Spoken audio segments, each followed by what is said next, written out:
guys! Good morning! Panibagong araw na naman. At meron akong magandang balita sa inyo. And madami na namang magsasabi na ganito, ganyan. Pero di ko naisip yung mga sasabihin hala, diba? So, ayun. Late na tayong tumayo pero maaga pa ako nagising. Dahil nga si Marvin, pumasok siya sa school. Umalis ata siya mga 7 siguro. So, nag-alarm siya ng maaga. Pero, nung nag-alarm siya, pinatay naman niya agad. Pero, hindi ko alam eh. Basta pag may nag-alarm, hindi na talaga ako nakakatulog. Tapos, tinawagan ko na sila mama after umalis ni Marvin. Then, meron akong beef dito na 2 weeks na to. 2 weeks na to hindi namin nagagalaw yung mga iba naming nag-grocery. Ngayon pa lang ako mag-start magluto ulit. So, ayun. Magagawa ako ng beef broccoli. Diba, bumili ako ng last time ng broccoli pala. Hindi ko pala siya nailabas. So, kung mapapansin nyo may kilay ako, syempre magkikilay tayo ngayon. Dapat naman maayos ang ating tsura. Pagbibigay ng magandang balita. Magandang balita. So, ayun nga guys. Magandang balita. Bale, parang may part din na hindi maganda. So, wait lang. Yan ko lang to. Ayusin ko lang muna ha. Ituloy natin yung kwento ko mamaya. So, ayun guys. Nakapag-ready na pala ako ng mga ilalahok ko sa aking beef broccoli. Tapos nag-marinate na ako. So, nagigisa na ako. So, itutuloy ko na yung kwento ko. Dahil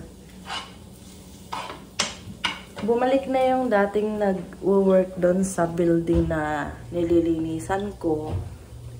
So, nawalan ako ng building. Nung, kailan ba yun? Ay, yun. Nung Wednesday, guys. November 1, wala na akong work. Tapos, meron lang akong mga, pinupuntahan. Libang-libang ko lang. Kaya, nakikita nyo, lagi kami nasa mall ni Marvin. Kasi nga, inilalabas ako ni Marvin para wag akong mag-isip masyado. Sinasabi niya sa akin na, Be, okay lang yan. Naipon na naman natin yung tuition natin. Wala na tayong iisipin. Survive na naman tayo. Kahit pa paano, may sobra pa rin dun sa mga sinahod mo, tapos may sasahodin ka pang last. Sabi niya, ganun. Parang inaano talaga niya ako, na wag akong mag-isip. Siyempre, nag-iisip, hindi ko naman nag-sorry ako sa kanya na Be, sorry. Wala na akong, wala na akong work. Pero hintayin ko kasi yung tawag sa akin kung kailan ulit ako mag-start sa panibagong building ko. Tapos, alam nyo guys, parang Wednesday yon. So, Wednesday, Thursday, Friday. Friday, may tumawag sa akin. Tatlo yung tumawag. Kasi nga, nag-a-apply na nga ako ng mga trabaho. Tatlo yung tumawag sa akin. Yung isa, dalawa yung pinag-i-start na ako para sa factory. Tapos, may isa naman na sa downtown, parang customer service. Interview ako doon. Interview ako ng Monday. Tapos yung isa, yung offer sa akin, mag-i-start na agad ako ng, ano bang start nun? Nung Thursday, may unang tumawag sa akin, mag-start ako ng Friday. So, hindi ako ready, parang biglaan. Kasi ang tagal ko nang hinihintay talaga yung factory na yun. Kasi malaki din yung sahod. Kaso malayo sa amin. Sa North York siya. So, aabot din ako ng 1.5 hour yung biyahe. Tapos Friday, yun, may tumawag na sa akin isang for interview, tapos yung isa start na ng Monday. Pero yung duty ko is 3 to 11 p.m. Pero okay lang, dahil alam nyo ba, sobrang lapit sa amin yung factory. Sobrang lapit. So kung bebiyahin ko lang, 20 minutes lang yung biyahe ko. Pero pag walang sakay yung bus, mas mabilis. Kasi 3, wala nang masyadong mga sakay-sakay na yun. Dire-diretso na sigurado yung biyahe. Tapos 11, wala na rin kasi gabi na. So, mabilis na yung biyahe nun. Tapos, ang offer pa sa akin, hindi minimum. So, Monday to Friday lang yung work ko. Nasabi ko, sobrang tagal kong hinintay yun. Yung ganun. Pero at least malapit. Pero may morning shift sila. Kaso hindi pa available. Tapos yung unang offer nila sa akin 3 months ago. 3 months ago, 2 months ago. Parang mga ganun. Offer nila sa akin ay 11 ng gabi hanggang 7 ng umaga. So, hindi nga kaya. Hindi kaya ng katawan ko. That time kasi, yung nagpa-check up na kami, na in-advise sa akin ng family doctor namin na kailangan ko ng maayos sa tulog. Dahil nga lagi masama pakiramdam ko, kulang daw ko sa pahinga, ganyan, tulog. So, ayun. Kaya hindi ko siya ni-grab. Kasi sabi ko, gagrab ko na to kasi malapit na. Tapos ganyan. Kaso yung work ko, Sunday ang start hanggang Thursday. Gusto ko pa naman yung work ko Monday to Friday lang. Para yung Sunday ko talaga pahinga ko ng maghapon hanggang ano. So, ganun. Hindi ko siya ni-grab. Sinabi ko dun sa na hindi pwede sa health ko din yung oras ng trabaho. So, kala ko hindi na nila ako tatawagan, pero tinawagan pa rin ako. Tinawagan nila ako, tapos in-offer nila yung 3 to 11. So, ni-grab ko siya agad, kasi hindi nga minimum, malapit lang. Tapos, kapag nagustuhan ako ng company, pwede ako maging regular, di mas malaki yung sahod ko noon. Tapos, wala silang exam kapag naging regular. Basta pag nagustuhan nilang performance mo, go na after 3 months. Pero kung di man magustuhan, pero gusto ka pa rin nila mag-stay, dire-diretso ka pa rin doon hanggang sa gawin ka na lang regular. Tapos, yung nila, benefits nila, may benefits nilang 150 kapag, di ba, pamasahe or pagas mo kung may sasakyan ka. Kasi tinanong ko pa, paano kung kung wala akong sasakyan. So, meron pa rin daw na 150 a month. Tapos, may massage, may dental.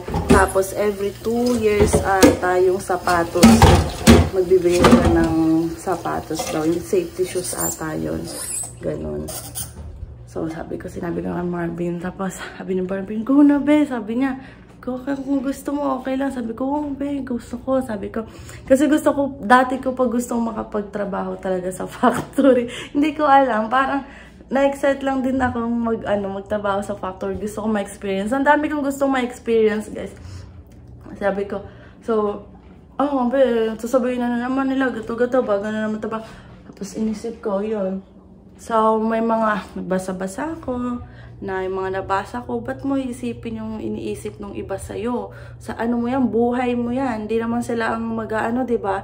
Hindi naman sila magbabayad ng bills nyo. So, kung ito, haba ng oras ng tatrabaho ko, tapos, parang lagi akong naghahabol, diba, ganon. Kasi nga, minimum, tapos ang haba ng oras ko. Pero, kahit minimum, mahaba nga yung araw ng trabaho, kaya malaki din yung sinasahod ko. Pero, syempre, nakakapagod din, diba? Tapos, yun. Sabi ko, oo nga, no. Hindi naman sila magbabayad ng mga gastusin ko. Ako naman. Hindi ko tapos, din ng iba ko, isipin mo yung mga sinasabi sa'yo ng iba, paano ka mag-grow? Kasi sa mga bawat na bago sa'yo, mas mag-grow ka, mas madami kang natututunan, diba? Bing ganon, sabi ko, ay, dumidilim mo ulan. So, ayun. So, sabi ko, kuha na akong trabaho. Kasi alam nyo, yung sinabi sa akin na babalik na yung dati. So, hihintay uli ako ng panibagong building ko. Nanlambot talaga ako. Parang maluluha-luha na ganyan. Iniisip ko kasi syempre, ang dami namin plano ngayong November, December. Baka hindi na matuloy. Kasi syempre, ganyan, nawalan pa akong trabaho. Sabi ko, tipid-tipid kami, tipid-tipid. Ganun na naman. Nag-iintay kasi may trabaho. Tapos sabi ni Marvin, so na lang be, okay lang. Kapag kinulang tayo, gamitin na lang natin yung pera nila Mama Aida, yung nasa Pilipinas na sa bank account namin. Sabi ko, hindi magkakaroon akong trabaho, ganyan. Yun ang nasa isip ko, magkakaroon ako ng trabaho, hindi ako tatagal na nakatenga, sabi ko. Magkakatrabaho ako. Kasi, before din naman ako masabihan,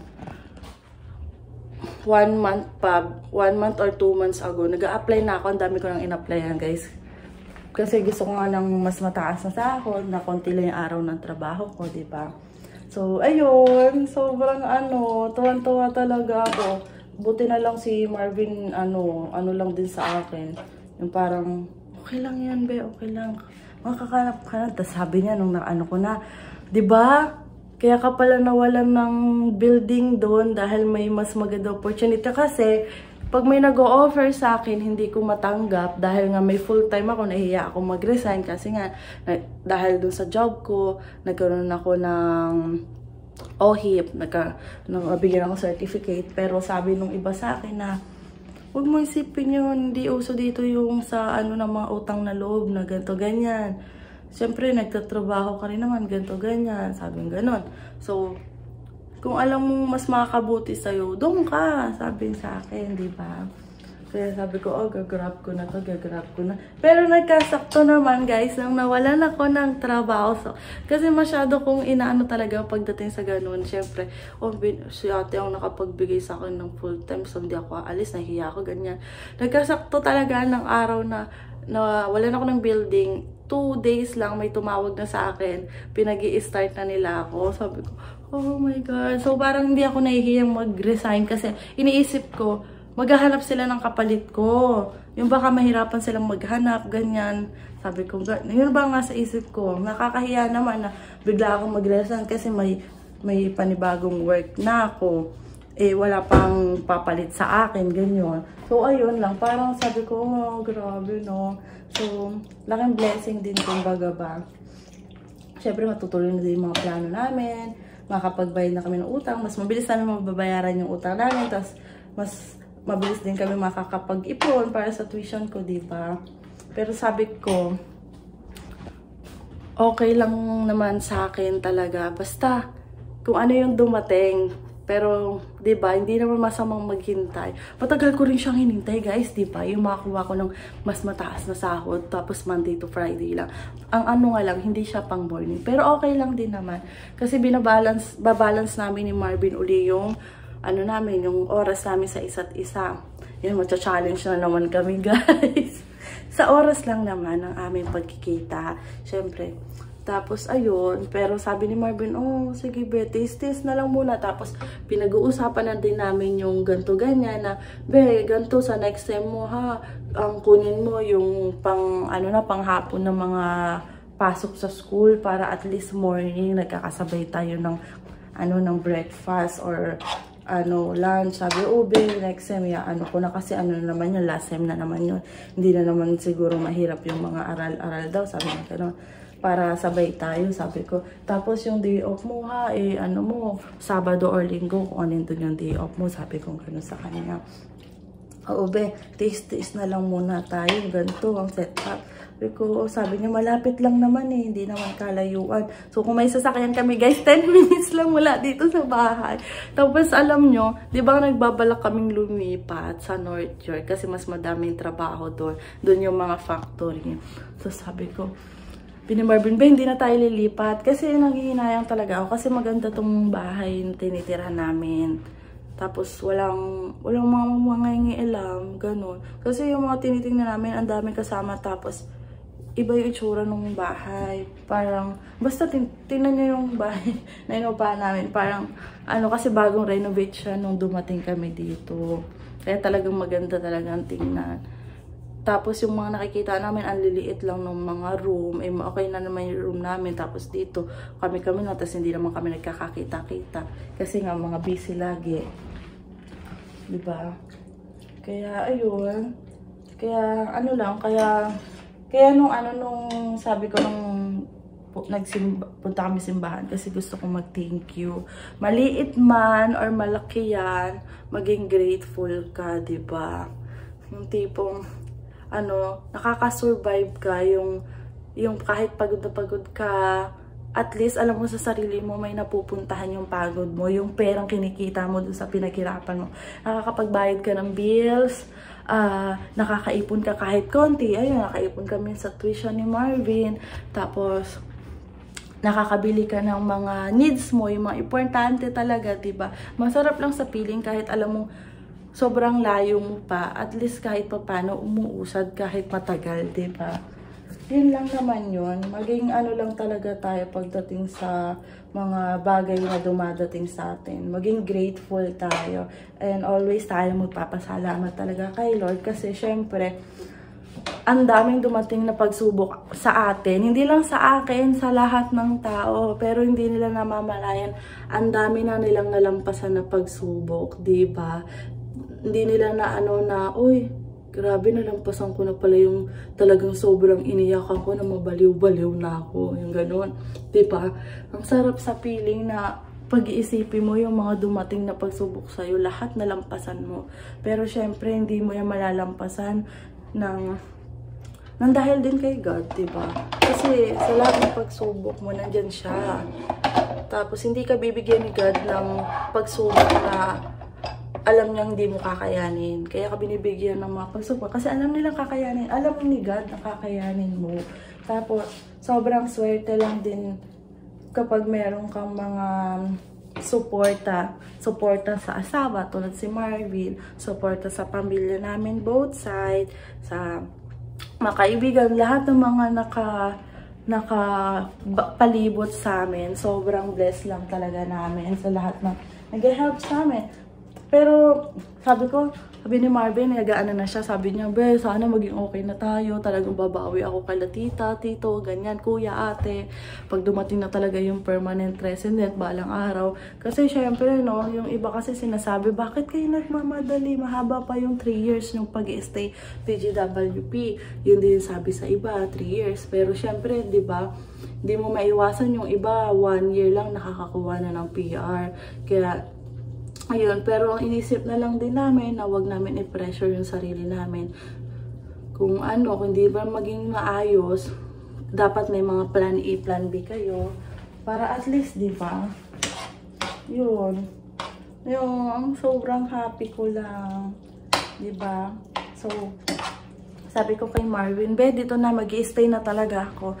Dito na, dire-diretso na ako hanggang makaipon ako ng tuition. Kasi if ever mag-aral ako, pwede akong mag-aral ng umaga tapos trabaho ako ng gabi. Okay lang. Basta pahinga tayo ng Sabat at Linggo. Doon natin gagawin yung lahat ng mga activity ng mga pang-school talaga. Tapos, syempre, time para kay hubby. Diba? At least, nakaka-survive naman tayo sa hirap ng buhay. Lahat naman, diba? So, lahat naman nahihirapan. Kailangan mo lang talaga maging matatag everyday. Pero everyday, bawat gising mo, panibagong pag-asa yan, guys. Kaya, hanggat buhay kayo, huwag kayo mawala ng pag-asa, diba? Laban lang ng laban. Diba? So, matatapos na akong magluto. Charing, hindi pa pala. Balik kahapon, nagsabi sa akin si Marvin, be, meron lumapit sa akin sa New Market ba yun? Marketplace. Nalimutan ko. Basta sabi ko, saan yun? Sabi ko, sa school yun. Saan pa ba? Meron pa ba ibang lugar na ganun? Oh, sabi, iniisipan mo kung saan ako nagpunta. Hindi ko kasi alam yun eh. Ngayon ko lang narinig. Baka may pinupunta ako, hindi ko alam. Sabi ko, loko ka. Sabi niya, may lumapit sa akin. Nalimutan ko yung name ni Kuya. Pero sabi niya, tinanong niya si Marvin kung siya daw yung vlogger. Laging pag may nagtatanong kay Marvin kung siya yung vlogger, sabihin niya lagi, ay, hindi po yung asawa ko talaga yung ano lang daw siya, parang saling pusa. Kasi ako nga kasi talaga yung nag-start yung dal-dal. Kasi hilig ko talagang bel.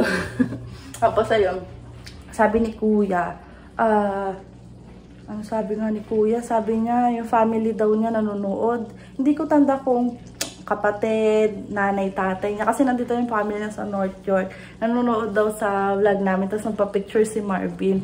Tapos, North York sila, si Kuya dito sa Centennial nag-aaral. Tapos yung misis niya dito rin daw sa Scarborough nagtatrabaho. Tapos may anak sila. Ilang taon nga ba yung anak nila? 3 years old? Limot ko na eh. Pero bata pa. Nag-daycare daw yung bata. 1,000 daw a month. Sabi ko, ang laki! Pero may naano naman daw yung para bumaba. Kasi syempre, pa lang naman. I-start pa lang sila, si Kuya, yung asawa niya. Sa supermarket daw yung misis niya nag-work eh. Diba, ang alam ko kasi, nakwento nila tita nun, kapag maliit yung sahod ng parents, mas maliit din yung babayaran sa daycare. Parang pero in-apply daw yun, sabi ko yun. Nalimutan ko yung name. Sorry na po, pero nalimutan ko. Oh my God, nalimutan ko. Gusto ko sana i-shout out. Pero sa North York po sila. family. Tapos sa basement daw sila kuya nakatira. Ay, basement nga ba? Oh my God. Ito naman kasi si Marvin. Kasi minsan malilimutin eh. Ako din. Charing. Hindi naman. Kasi gabing-gabi na kwento yung Marvin. Nagkwento siya gabing-gabi na. Yung tipong inaantok na ako. Naalala daw niya. Meron nga daw yun. May nag-approach nga daw sa kanya. Oh my. Ang bango. Ang bango. So, happy lang ako guys. Na happy din ako dun sa mga sumusuporta sa amin na nandyan mula nung nagsimula kami dito sa Canada. Yung journey talaga namin dito sa Canada na simulan nila. Diba? Ang dami kasi, ang dami din pala. Hindi ko akalain guys na madaming nanonood sa amin na iba-ibang bansa na nagbabalik pumunta dito. Tapos yung iba nga, sabi pa nila na nasa Singapore pa lang kami, nasa Dubai pa lang kami, nanonood na kami sa, hindi namin nakalain na makasabay ka namin sa bus, makikita ka namin dito sa kasi nakukwento ko naman sa inyo pag may mga nag-approach sa akin, di ba, minsan sa bus, minsan sa grocery, sa mga shopping mall, mga ganyan, kakasalubong namin. Tapos si Marvin sa school. Tapos sabi ko, sana may maging kaklase din ako pag ako'y nag-aral. Mga klase ko rin Pilipino. Sabi ko. Kasi si Marvin, madami siyang mga kaklase Pilipinong barkada na niya. Naging barkada. Sabi ko, sama ka na sa kanila. Ako naman ay okay lang para naman makapag-enjoy din si Marvin, diba? Ako kasi parang, kasi minsan gusto ko, time ni Marvin sa akin lang, ganyan. Pero inisip ko rin, need din naman ng asawa ko na magkaroon ng time sa mga kaibigan kahit pa paano maging social siya sa iba, diba? Hindi lang sa akin. Pero sa akin siya natutong magdadadada. Kahit pa paano nagjo-joke na siya nang walay sa mga kakilala namin dito. Nag-ano na siya. Ay, naku talaga, nung naalala ko nung dati, hindi mo talaga siya marinig na magsalita ng napaka, ang hinihin niya, tapos putol-putol yung salita niya, magkwento, talaga. Tapos, kasi din naman, nakilala din naman yung mga kaibigan ko, lalo na yung mga kasama ko sa bahay, sa bahay na nag-work ako sa hotel. Kasi yung mga kaibigan ko, madadaldal, Bisaya, tsaka Ilocana. Ang ingay namin tatlo, tapos yung tipong mag-solo lalaki si Marvin sa boarding house. Minsan na na si Marvin napapangiti na lang minsan kaingayan Tapos ako kakulitan sa amin tatlo. Tapos sabihin nila, ay naku Marvin, anuhin mo nga tong misis mo, hyper na naman, ganyan. Ngiti-ngiti na lang yon. Hindi niya alam kung paano ako papatigilin. Pero syempre pag minsan pag na yun, kukunot na yun. Kukunot na yun. Tapos, ayun, pag gabi, magkakasama kami, kasama ko sa trabaho, sa boarding house. So, kwentuhan kami, ang iingay namin, yung halakhakan namin. Yung si Marvin, di makatulog. Sabi ko, kawawa ka naman, Ben, napasama ka sa mga maiingay. Pero at least naman kahit paano, nahawa. So, ayun guys, magpapaalam na ako dahil maliligo na ako, kakain na ako, dahil mamaya ay aalis ako. May pupuntahan tayo. Tchau! So, bye-bye! Huwag niyong kalimutan mag-like mag-subscribe sa YouTube channel ko. Saka may Facebook page po ako na Crystal Larita. At may TikTok account na ako na Crystal Herrera. Sa TikTok ko lang nagagamit yung apelyido ng mister ko. Gusto ko na talaga siyang gamitin. Pero wala Yung passport ko, Larita pa rin. So, kapag magpapagawa ko ng mga valid ID, yun ang pinapakita ko. Saka yung Ontario ID ko, nakalarita din siya dahil kinapi nila dun sa aking passport. Hindi ko alam kung paano ko siya papapalitan. So, yun. Bye!